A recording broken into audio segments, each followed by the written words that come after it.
Sometimes after you have a transaction recorded in QuickBooks, you actually need to make some kind of adjustment. It could be for lots of different reasons. Maybe you've provided somebody a discount. Maybe they have a special promotion that they want to take advantage of. Or maybe you just made an error in the original billing. Although we don't like to think about it, sometimes people also just want to return a product or a service. Unfortunately, when you're in business over a long period of time, that's bound to happen, at least once in a while. We simply need to know how to accommodate these adjustments within QuickBooks. In addition, we also need to know how to make statements. In this chapter, we'll talk about both making sales adjustments and creating statements so that you can adjust things the way that they need to keep your customers happy and your books correct, as well as providing information for your customers on a short-term or long-term basis so they can see the entire history of their account. There are a couple of different ways that you can provide credits or discounts to your customers.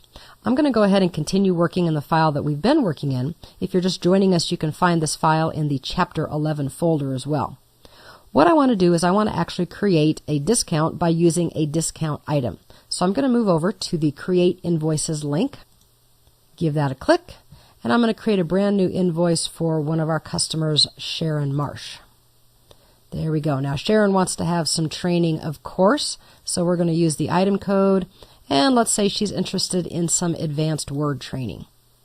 So far, this is what we've always done. We know what we can do with this. One option would be to come over and actually do the math right in this line item. Type in 225 times, say, 0.7 if we're giving a 30% discount. The problem with that method is it doesn't actually show us the discount. We can't keep track of how many discounts we gave. It just gives us less money in our receivables and those types of reports. So a better option is to use the discount item. And we created one when we were creating our inventory. I'm going to go ahead and choose that. We technically called it the certification discount.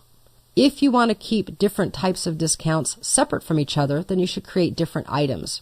In this case, I'm just going to change the description on it, and I'm going to say discount on word training.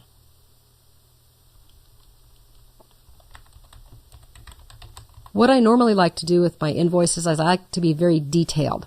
For example, it's not a big deal that you have to be worried about, but if you provide a discount to somebody, some judges, if it ever came to a small claims court, would say that unless you said it was a one-time discount, it actually created a contract that you were always going to give them that discount. You hear about that often with people who provide daycare and maybe give somebody a discount the first month, and then the person starts arguing that they thought they were going to get the discount for every month, and now, of course, they owe them more money.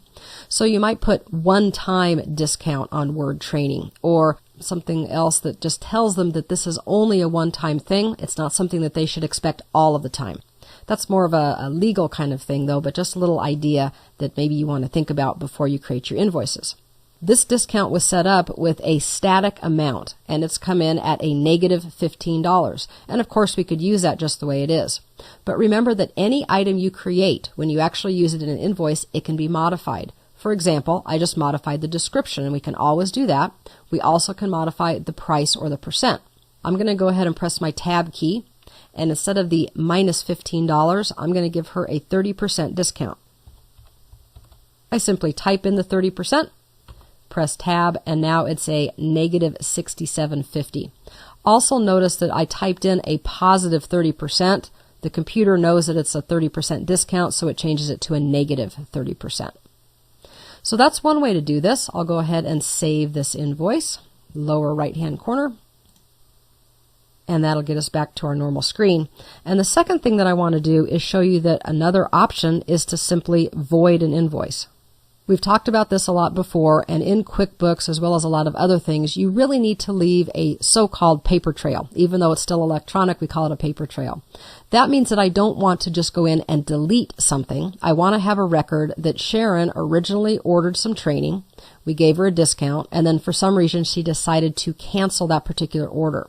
That helps me internally to know what's going on, maybe some things that we can take a look at if we're getting too many cancellations. And it also provides something if I ever needed it in case of a small claims case or something like that. So what I'm going to do now is go ahead and create the invoice again. And the only reason I'm doing this is because I can click the previous button and get back to Sharon's invoice. And then just like we can void or delete items in lists, we also can come to the Edit menu. We can delete an invoice. We can duplicate an invoice, memorize an invoice for later use, or in my case, I just want to void the entire transaction. When I click on void, you'll notice that everything I had is now zeroed out. They still show what was provided. Okay, it's still showing the original Word training and that I was providing a 30% discount. But if you look at the far right column, it's all zeroed out because the left column, which is the quantity, has also been set to 0. With this, I can go ahead and just save and close. It keeps the invoice, and it also keeps my record straight, because now I won't have a hole in the numbering and wonder what happened to invoice number 3. So it really is a better choice.